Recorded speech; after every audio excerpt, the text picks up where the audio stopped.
자, 여러분 안녕하세요. 자, 오늘은 화학 반응이 일어날 때 에너지는 어떤 변화를 갖게 되는지에 대해서 살펴보겠습니다. 제목, 자, 화학 반응이 일어날 때 에너지는 이라는 제목 속에 진행해 보도록 하겠습니다. 먼저, 자, 우리는 이제 화학 변화에 대해서 이제 주제를 정해서 계속 다루고 있지만 이제 화학 변화가 아닌 물리 변화, 성질이 바뀌지 않고 어떤 모양이나 상태가 변하는 물리 변화에서의 상황을 먼저 이해해보고, 물리 변화에서는 이런 상황이 벌어지니까 화학 변화에서는 어떻게 될까라고 그거와 더불어서 유추해보면서 반응을 이제 살펴보는 과정입니다.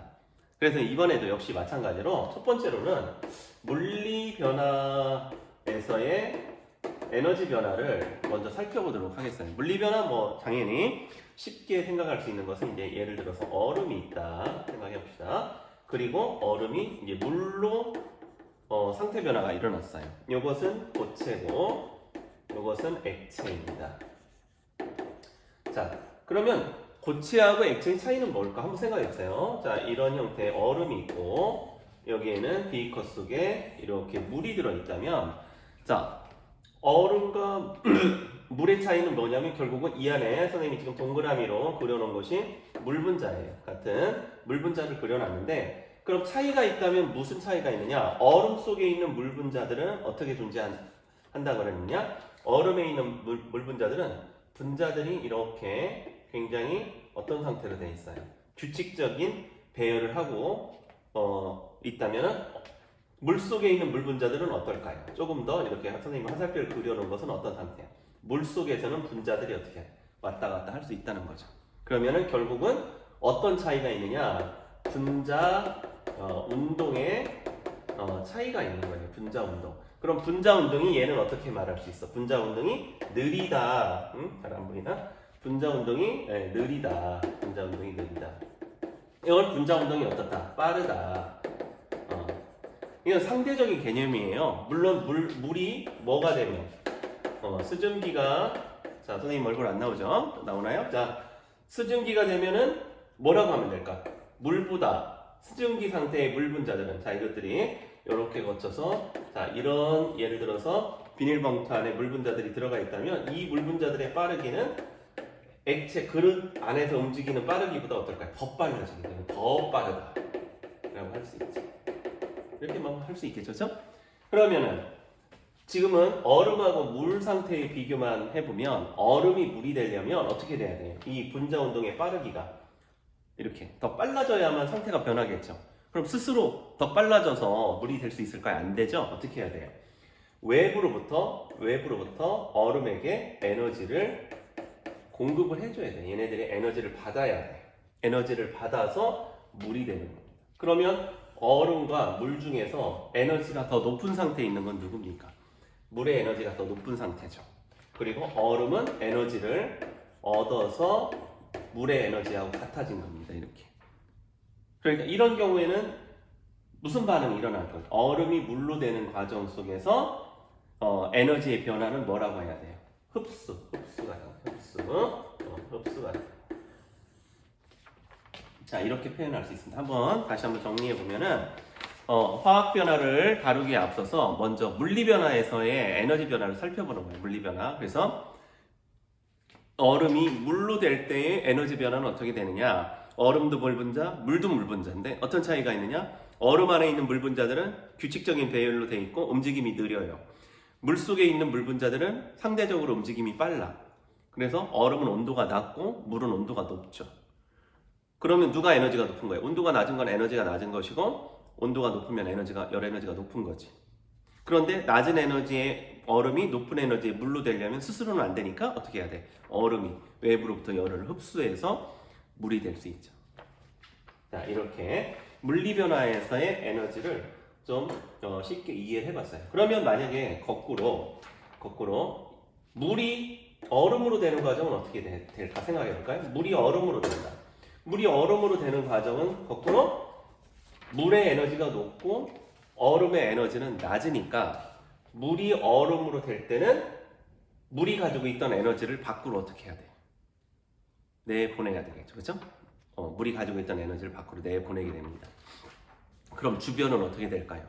주변은 온도가 높아지겠죠, 그렇죠? 주변은 온도가 높아지고 물보다는 얼음의 에너지가 낮았기 때문에 물이 가지고 있는 에너지를 밖으로 방출하면서 이제 얼음으로 에너지가 낮은 상태로 변하게 되는 겁니다.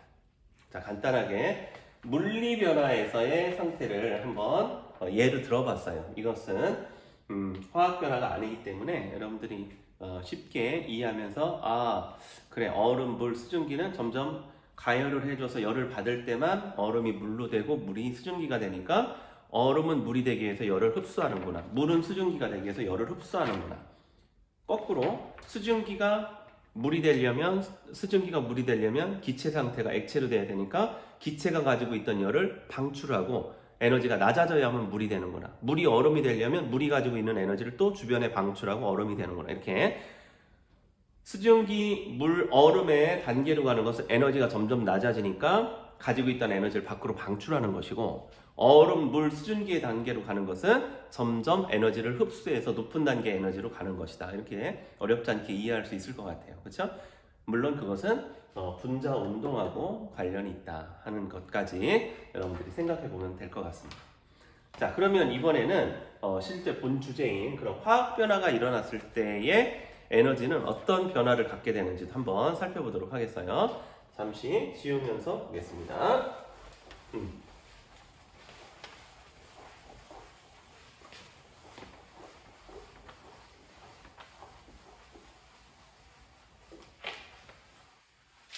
자, 그래서 선생님이 지금 처음에 물리 변화, 화학 변화를 설명하면서부터 모든 변화에 있어서 질량 보존의 법칙도 마찬가지고 물리 변화에서의 결과, 또 화학 변화에서의 결과를 비교해 가면서 지금 설명하고 있다는 것을 여러분들이 강의를 쭉 지켜보면서 이해하게 될 겁니다. 그래서 주제에서는 화학 변화를 다루고 있지만 물리 변화에서는 어떻게 되지? 하는 것도 여러분들이 같이 고민해 가지고 비교해서 이해를 해야 되겠다 하는 겁니다.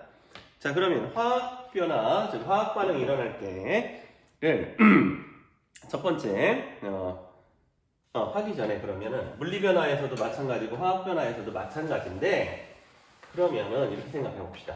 이렇게 예를 들어서 이거 좀 다른 문제인데, 이게 질량 보존 문제를 한번 생각해 보세요. 질량 보존의 법칙에 있어서 이런 거죠.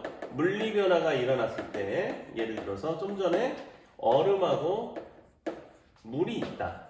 그러면은 질량의 관계에서는 서로 어때요?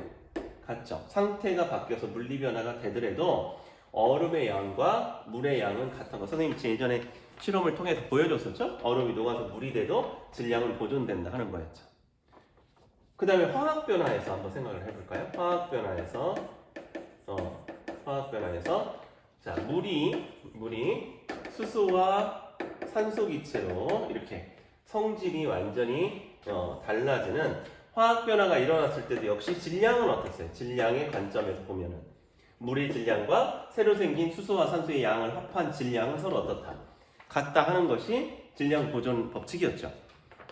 자, 그런데 질량 보존이 아닌 에너지의 관점에서, 에너지 변화의 관점에서 살펴보니까 지금 얼음이 물로 될 때는 에너지가 같은 게 아니죠. 에너지가 같으면 나가는 에너지도 들어가는 에너지도 없죠. 그런데 지금 얼음이 물로 되는, 이렇게 에너지가 낮은 상태에서 높은 상태로 변하는 이런 과정에서는 어떻게 돼야 됩니까? 얼음이 외부로부터 열을 흡수해야만, 열 에너지를 얘가 받아들여야만 이렇게 물로 상태 변화가 일어납니다. 그러니까 에너지 차이가 있는 거예요. 그러니까 이미 변화가 일어나기 전에 얼음과 물은 같은 물 분자로 되어 있으나 에너지는 이미 달라요. 누가 에너지가 높아? 얘가 에너지가 높고 얘는 에너지가 낮아. 그러니까 이 변화가 일어나기 위해서는 반드시 얼음이 열 에너지를 흡수해야만 물로 상태 변화가 일어나게 됩니다. 질량 보존하고는 다른 개념이죠. 그렇죠? 자, 그럼 또 마찬가지로 이렇게 물이 수소와 산소로 변하는 화학 변화가 일어난다. 그러면 역시 둘의 에너지가 같다면, 물이나 수소와 산소의 에너지가 같다면 물을 가만히 놔둬도 어떻게 돼야 돼? 스스로 알아서 수소하고 산소로 분해도 되고 또 알아서 수소와 산소가 모여서 물로도 되고 하는 일이 빈번하게 일어나겠죠. 그런데 그런 일은 안 벌어지죠. 어떻게 해야만 수소와 산소로 이것이 바뀌게 됩니까? 물에다가 무엇을 줘야 돼요? 전기 에너지를 줘야 돼. 이만큼 에너지가 들어가야만 물이 수소와 산소로 바뀌게 됩니다. 그럼 현재 전기 에너지를 주기 전에 에너지는 누가 더 높은 상태라고 할 수 있습니까? 누가 더 높은 상태예요? 수소하고 산소의 상태가 에너지가 더 높은 상태죠. 그렇죠? 그러니까 물에다가 에너지를 어떻게 해줘야 돼? 공급해줘야 돼. 물이 에너지를 받아야만 수소와 산소로 나눌 수가 있어요. 이런 경우도 무슨 반응이라고 할 수 있어요? 네. 이것도 흡수하는 과정이라고 할 수 있죠. 그러다 보니까 물리변화든 화학변화든 변화가 일어나기 전과 후에 에너지는 서로 어떻다는 거예요? 서로 달라요. 한쪽이 에너지가 높고 한쪽은 에너지가 낮아. 에너지가 높은 쪽에서 낮은 쪽으로 바뀌게 되면 높은 에너지를 밖으로 내보내는 것이고, 에너지가 낮은 상태에서 높은 상태로 변하게 되면 외부로부터 에너지를 흡수해야만 반응이 일어나게 된다는 것이 이 문제를 접근하기에 앞서서 여러분들이 좀 이해해야 될 사항이에요. 자, 이 내용, 지금 선생님이 설명한 내용 잘 이해가 안 된 친구들은 천천히 다시 보기로 한번 들어보기 바랍니다. 자, 그럼 다시 넘어가 보도록 하겠어.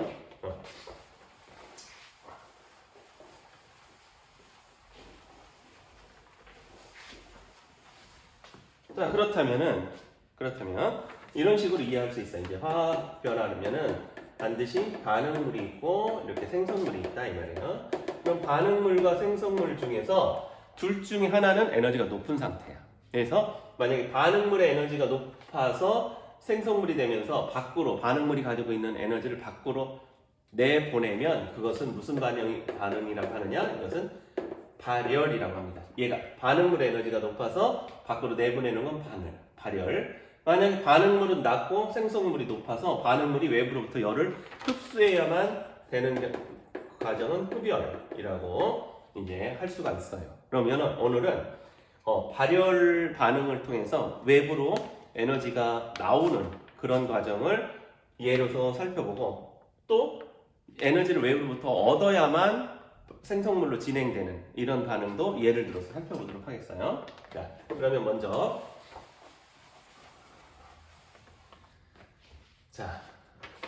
발열 반응에 대해서 이제 한번 살펴볼 텐데, 자, 잠시 끊고 이어서 한번 다시 살펴보도록 하겠습니다.